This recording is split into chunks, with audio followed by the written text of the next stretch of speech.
सबसे पहले बात दिल्ली में कोरोना के आंकड़ों की करेंगे, क्योंकि घटते हुए आंकड़े को देखते हुए दिल्ली सरकार ने वीकेंड कर्फ्यू हटाने का फैसला किया है। इसके साथ ही बाजार में दुकानें खोलने को लेकर ऑड इवन नियम भी खत्म होगा। इस मामले में दिल्ली सरकार ने प्रस्ताव पास करके एलजी को चिट्ठी भेजी है। तो यह अहम और बड़ा फैसला नियमों को लेकर। अभी तक वीकेंड कर्फ्यू चल रहा था। दिल्ली में कोरोना के मामलों के चलते कई पाबंदियां लगाई गई थी, लेकिन अब धीरे धीरे इन्हें ईज आउट करने की कोशिश में दिल्ली सरकार है।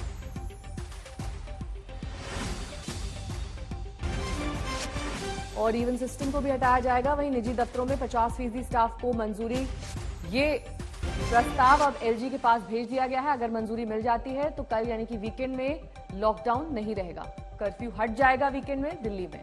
लेकिन देश भर में अलग अलग राज्यों के आंकड़े आप देख रहे हैं, लगातार दक्षिण भारत में ये आंकड़े बढ़ते हुए और दिल्ली में ये आंकड़े घट रहे हैं।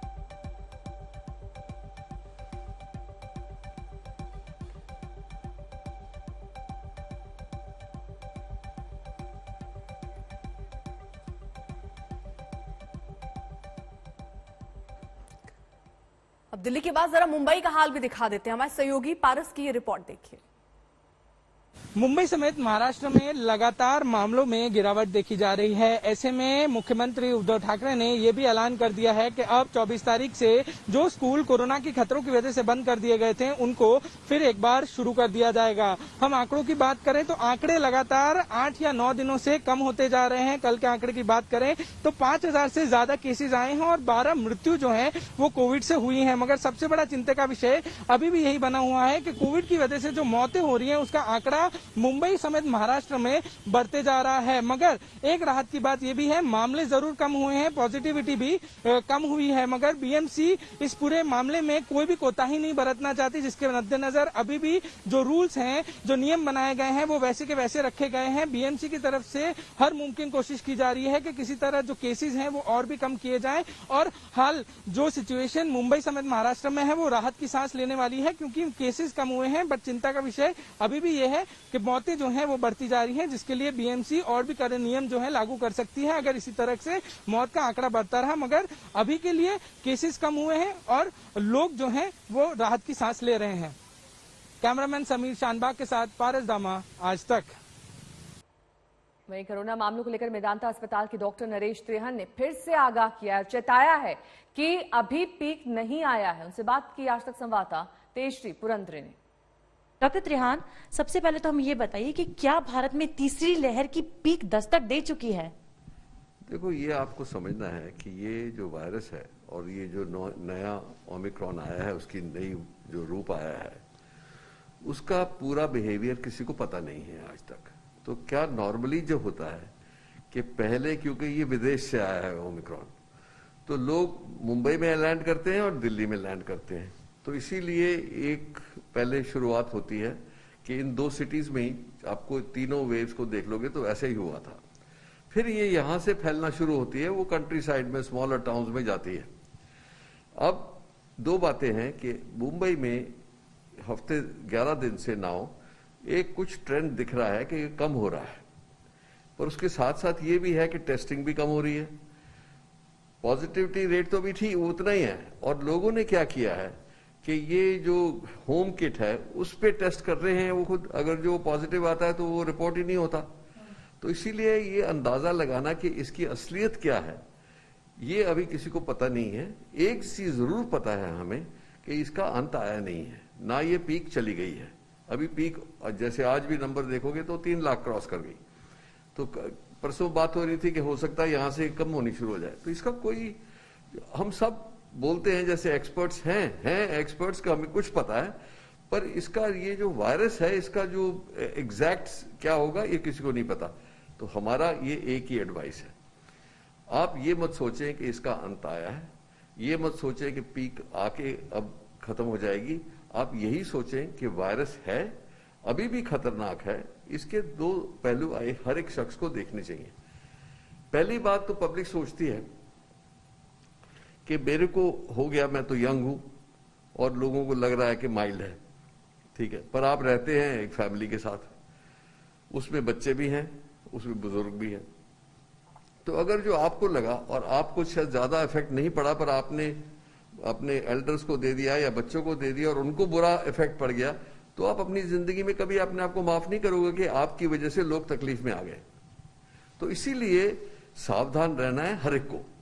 जिस तरीके से कोरोना की स्थिति दिल्ली में थोड़ी ठीक हो रही है, 12,000 के करीब केस आ रहे हैं दिल्ली में, वीकेंड कर्फ्यू हटाने की तैयारी की जा रही है, बाकायदा एलजी के पास पत्र भेज दिया है। आपको फिर से सुनवा देते हैं सत्येंद्र जैन ने क्या कहा।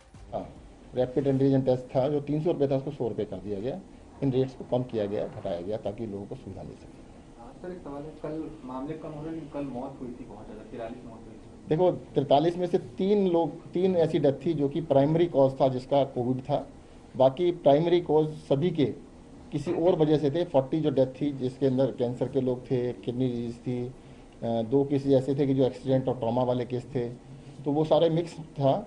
प्राइमरी कॉज ऑफ डेथ जो था वो था 3 लोगों का था।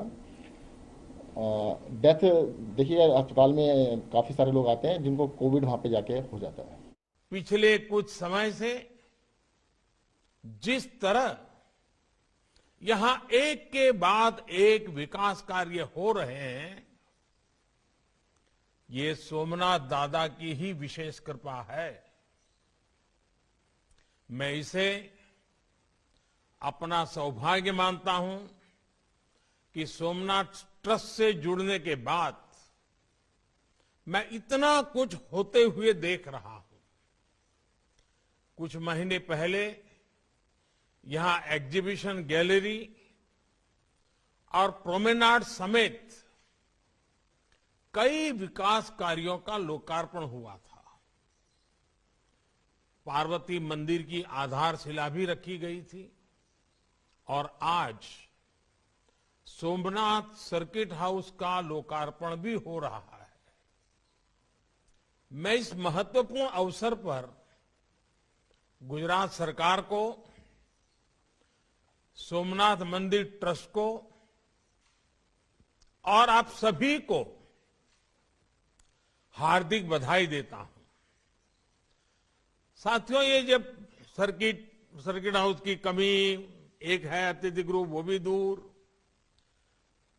तो बाहर से आने वालों को ठहराने के लिए मंदिर ट्रस्ट पर ही काफी दबाव रहता था। अब ये सर्किट हाउस बनने के बाद, एक स्वतंत्र व्यवस्था बनने के बाद, और वो भी मंदिर के से कोई ज्यादा दूर नहीं है, और उसके कारण मंदिर पर जो दबाव रहता था वो भी कम हो गया। अब वो अपने मंदिर के काम में ज्यादा ध्यान दे पाएंगे। मुझे बताया गया है कि इस भवन को इस तरह बनाया गया है, यहां रुकने वाले व्यक्तियों को सी व्यू मिले, समुद्र दर्शन होते रहे। यानी लोग जब यहां शांति से अपने कमरे में बैठेंगे तो उन्हें समुद्र की लहरें भी दिखेगी और सोमनाथ का शिखर भी नजर आएगा।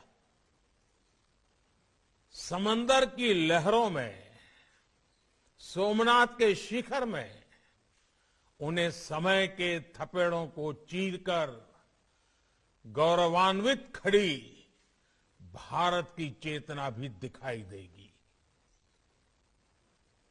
इन बढ़ती हुई सुविधाओं की वजह से भविष्य में दीव हो, गीर हो, द्वारिका हो, बेट द्वारिका हो, इस पूरे क्षेत्र में जो भी यात्री आएंगे, सोमनाथ एक प्रकार से इस पूरे टूरिज्म सेक्टर के क्षेत्र का एक सेंटर पॉइंट बन जाएगा, एक बहुत बड़ा महत्वपूर्ण ऊर्जा केंद्र बन जाएगा।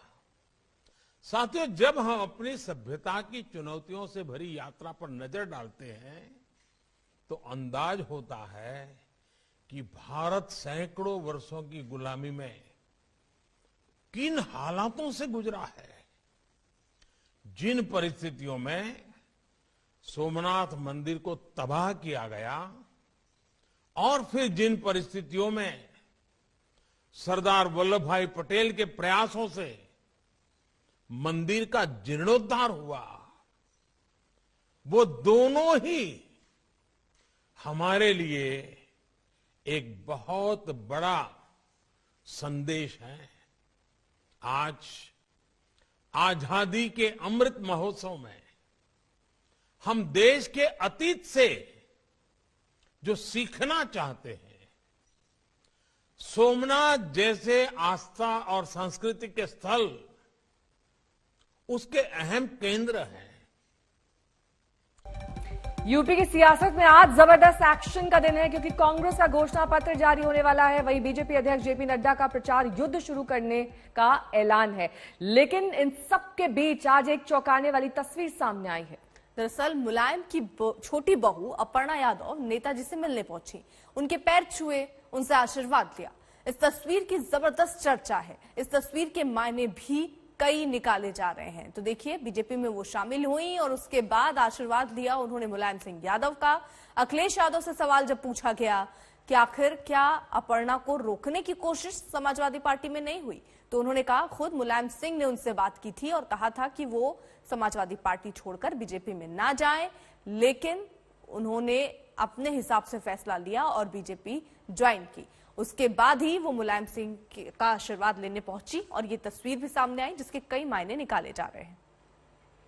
यूपी के चुनावी जंग में सेनापतियों ने सेफ सीट वाला दांव चलाया है ताकि ना रहे तनाव। पहली बार विधानसभा चुनाव के लिए मैदान में उतरे सीएम योगी ने अपने गढ़ गोरखपुर का चुनाव किया, तो अखिलेश ने भी पहली परीक्षा के लिए परिवार के अभेद्य किले को ही चुना है। अखिलेश मैनपुरी के करहल सीट से लड़ेंगे। यादव बहुल सीट पर समाजवादी पार्टी 2002 से कभी नहीं हारी है। पिछले बार मोदी लहर में भी एसपी उम्मीदवार को 50% वोट मिले। पूरे यूपी को वचन दिया है हमने, वचन दिया है हमने। ये गरीबों को ढूंढने वाली सरकार है, ये सारे किसानों को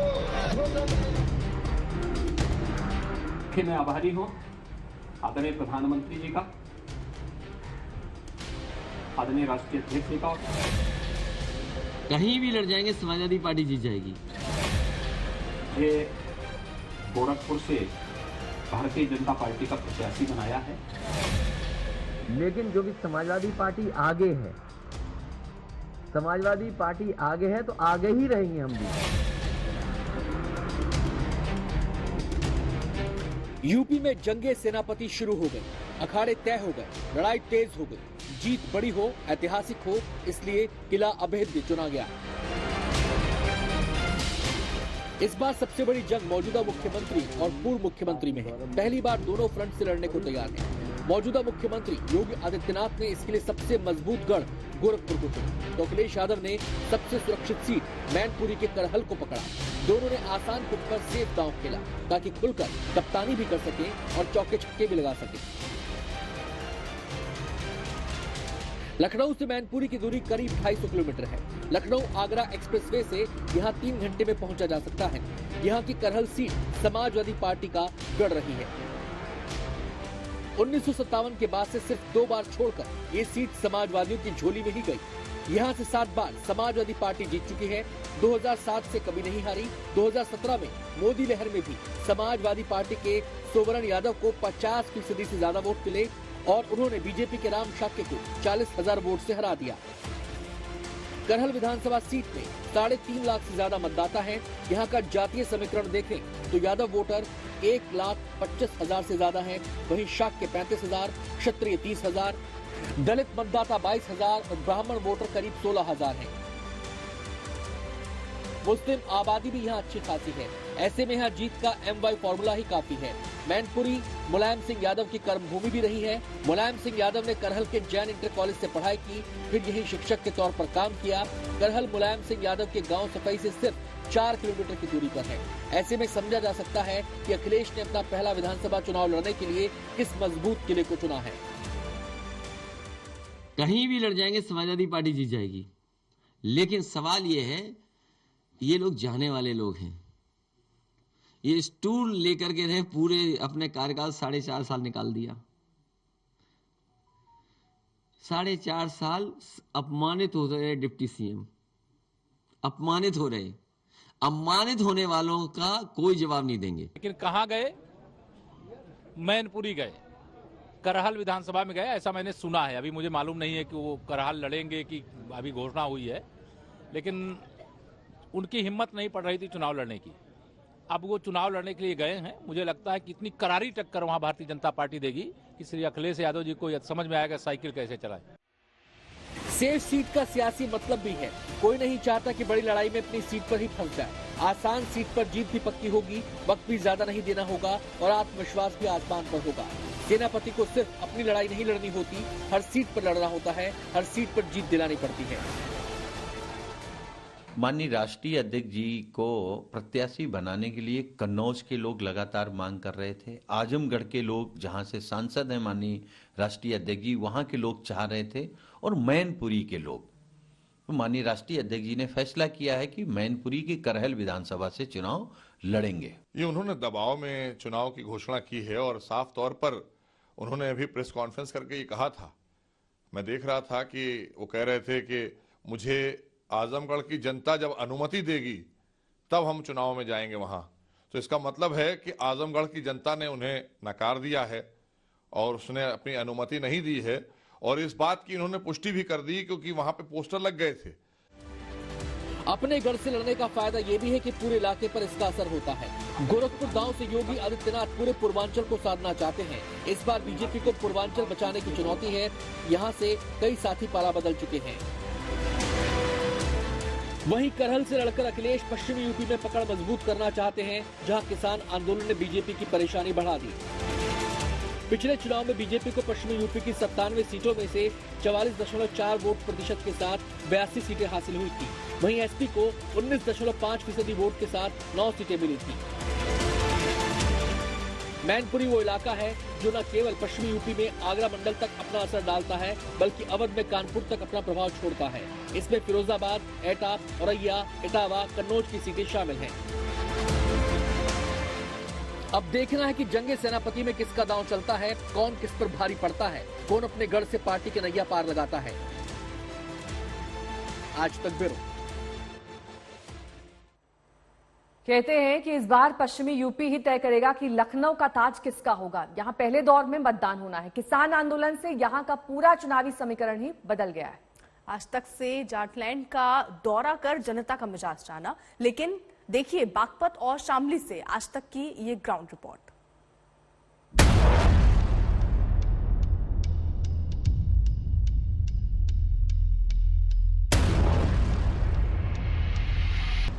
पश्चिमी यूपी में पहले ही चरण में मतदान है। आज तक ने यहां के मतदाताओं का मूड भांपने के लिए जाट बहुल इलाके बागपत और शामली का रुख किया। पश्चिमी उत्तर प्रदेश में समाजवादी पार्टी की सत्ता में वापसी तभी हो सकती है जब जाट और मुस्लिम एक होकर के यहां पर वोटिंग करें। अगर ऐसा नहीं होता है तो 22 में बाइसिकल का सपना अखिलेश यादव का वैसे ही धराशायी हो जाएगा। जिस तरीके से 2013 में मुजफ्फरनगर दंगों के बाद समाजवादी पार्टी पूरे पश्चिमी उत्तर प्रदेश से पूरी तरीके से सफाया हो गई थी। यही वजह है कि अखिलेश यादव इस समीकरण को जोड़े रखने के लिए पूरी कवायद पश्चिमी उत्तर प्रदेश में कर रहे हैं। पश्चिमी यूपी में इस बार समाजवादी पार्टी और आरएलडी का गठजोड़ है, लेकिन इस बार छोटे चौधरी को लेकर कैसी चर्चा है, ये समझने के लिए आज तक बागपत के एक चौपाल में पहुंचा। भाई का टिकट दिया होता, जहाँ तक मेरा मानना है, मैं ना भाजपा से हूँ और ना ही मैं मतलब सपा का सपोर्ट करता और ना आरएलडी का सपोर्ट करता। हम तो पुराने कांग्रेस ही रहे हैं, तो गांव में रहना चौधरी हो गए। हमें मतलब किसी भी पार्टी से कोई लेना देना नहीं है। साथ में लेकर चलेंगे जब ही ये कैंडिडेट सफल हो पाएगा। किसी एक जाति के भरोसे कोई कैंडिडेट सफल नहीं हो पाएगा। लोनी से लेकर शामली तक 5-6 चौधरी भी हैं, गुज्जर भी हैं और एक ही टिकट है ये इनका नवाब साहब का।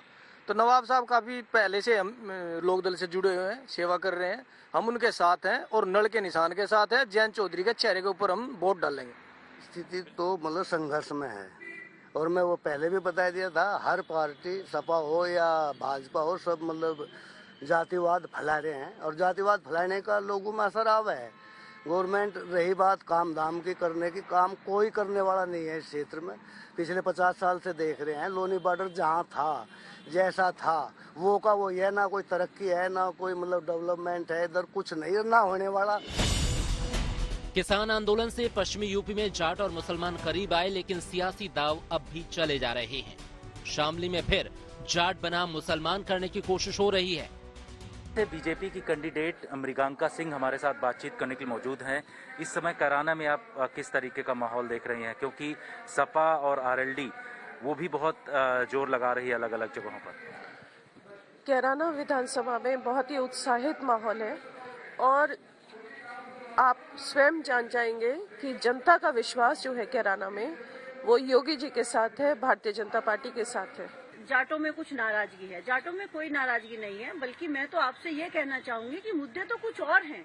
हमारे मुद्दे तो महंगाई है, बेरोजगारी है। आप कहाँ जाट और मुस्लिम की बातें लेकर के बैठे हैं।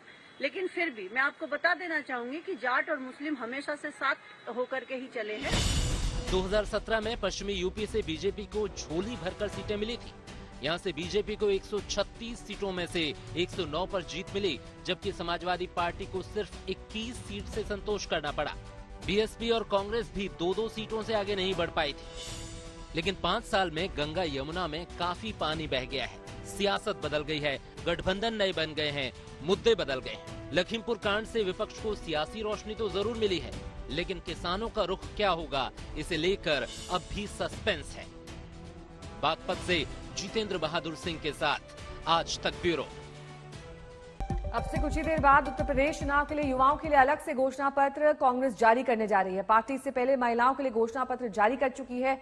अब युवाओं की बारी है और पार्टी वादा अपने इस घोषणा पत्र के जरिए करेगी। और ये माना जा रहा है कि अपने यूथ मैनिफेस्टो में पार्टी ने 20 लाख नौकरियां देने का वादा किया। साथ ही युवा परीक्षार्थियों की परीक्षा फीस माफ करने का भी वादा कांग्रेस करने जा रही है। राहुल गांधी और प्रियंका गांधी कांग्रेस मुख्यालय में इस यूथ घोषणा पत्र को लॉन्च करने वाले हैं।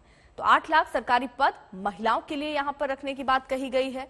यूपी में कांग्रेस का युवाओं से जो वादा है, सभी प्रतियोगी परीक्षाओं के शुल्क जो हैं वो माफ किए जाएंगे। खान के नाम से जो है युवा घोषणा पत्र कांग्रेस पार्टी लेकर आ रही है आज, जिसको राहुल गांधी और प्रियंका गांधी दिल्ली में या कांग्रेस के मुख्यालय में लॉन्च करेंगे। और इसमें ये जो है 8 मुख्य जो है पॉइंट्स हैं, जिसमें कहा गया है कि प्राथमिक विद्यालयों में शिक्षकों के लिए 1.5 लाख के आसपास जो पद भरे खाली पड़े हैं उनको भरा जाएगा। इसके साथ साथ आंगनबाड़ी कार्यकर्ताओं के जो पद हैं उनको भी भरा जाएगा।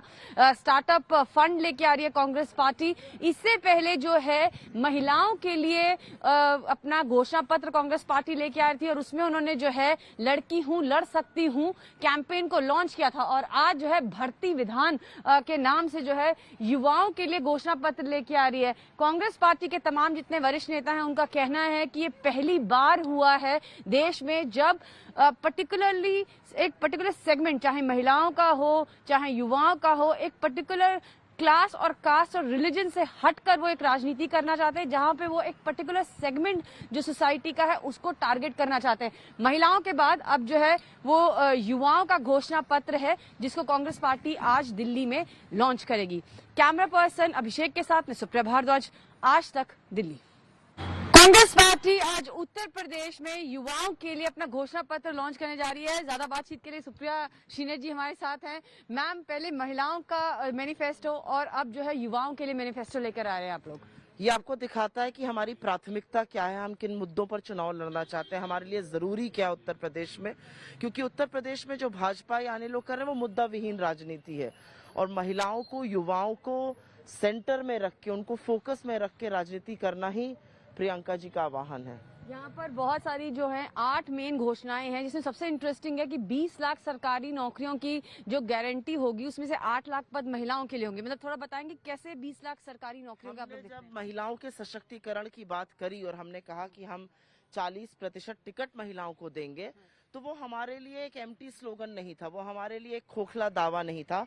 हमने उसी दिन डिसाइड किया था कि हम 20 लाख नई नौकरियों में से 40% मतलब 8 लाख नई नौकरियां भी महिलाओं को देंगे और उसी के तहत हम लोगों ने ये अनाउंसमेंट किया है। जी, तो मैं आपको एक बार दिखाना चाहूंगी, यहाँ पर 8 मेन जो है वो घोषणाएं हैं, जिसमें बेसिक शिक्षा क्षेत्र के लिए 1 लाख प्रधानाध्यापकों की कमी को भी पूरा किया जाएगा। सबसे इंटरेस्टिंग जो है वो है स्टार्टअप जो सीड फंड है। मैम, थोड़ा इसके बारे में बताएंगे क्या है सीड स्टार्टअप फंड जो आप लोग लेके आ रहे हैं? मुझे ऐसा लगता है कि ये सारे डिटेल्स प्रियंका जी ही देंगी, अभी थोड़ी देर में आपको इंतजार करना पड़ेगा।